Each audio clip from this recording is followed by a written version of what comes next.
நில உரிமையாளர் உரிமைகள் மற்றும் பொறுப்புகள். குடியிருப்பு குத்தகைதாரர் அலுவலகத்துக்கு ஆபீஸ் ஆஃப் ரெசிடென்ஷியல் டெனன்சிக்கு உங்களை அன்புடன் வரவேற்கிறோம், அல்லது சுருக்கமாக ORT. இந்த வீடியோவில் நாங்கள் நில உரிமையாளரின் உரிமைகள் மற்றும் பொறுப்புகளை பற்றி பார்க்கிறோம். நில உரிமையாளர்கள் குடியிருப்பு குத்தகை சட்டத்தை பற்றி நன்கு அறிந்திருக்க வேண்டும். இது குத்தகைதாரர்களுக்கு பாதுகாப்பான மற்றும் வாழக்கூடிய தங்குமிடங்களுக்கு உரிமை அளிக்கிறது. அதே நேரத்தில் நில உரிமையாளர்கள் வணிகத்தை நடத்தவும் தங்கள் முதலீட்டை பாதுகாக்கவும் உதவுகிறது.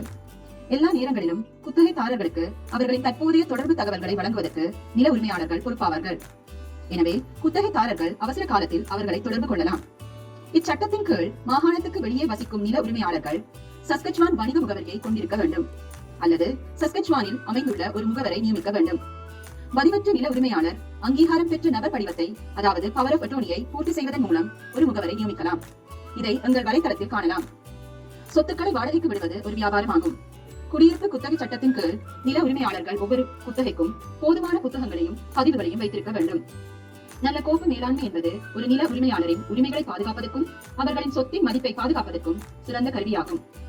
குத்தகைதாரர்களை தேடும் போது நில உரிமையாளர்கள் விண்ணப்ப கட்டணம் வசூலிக்க அனுமதிக்கப்படுவதில்லை.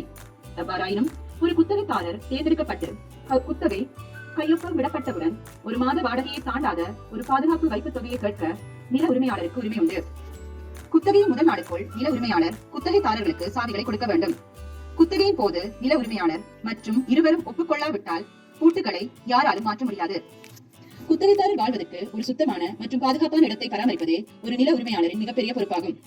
சொத்து பொருத்தமானது என்பதை உறுதிப்படுத்த குத்தகைதாரரின் வருகை மற்றும் புறப்பாடு நகர்வுகளை ஆய்வு செய்வது மற்றும் குத்தகை சொத்து முழுவதும் பூச்சிகள் மற்றும் பழுதுபார்ப்புகளை கையாள்வது ஆகியவை இதில் அடங்கும். ஒரு குத்தகை முடிவில் நில உரிமையாளருக்கு பாதுகாப்பு வைப்பு தொகையை திருப்பிக் கொடுக்கும் பொறுப்பு உள்ளது. ஆனால் குத்தகைதாரருக்கு முறையாக தெரிவிப்பதன் மூலம் இழப்புகளை ஈடு செய்ய அதில் சில அல்லது அனைத்தையும் வைத்திருக்கும் உரிமையும் உள்ளது. நீங்கள் குத்தகைதாரராக இருந்தாலும் சரி அல்லது நில உரிமையாளராக இருந்தாலும் சரி, குடியிருப்பு குத்தகை சட்டத்தின் சட்டங்களை பற்றி நன்கு அறிந்திருக்க வேண்டும்.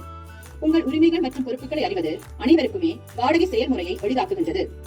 மேலும் விவரங்களுக்கு www.saskatchewan.ca/ort என்னும் எங்கள் வலைத்தளத்தை பார்வையிடவும்.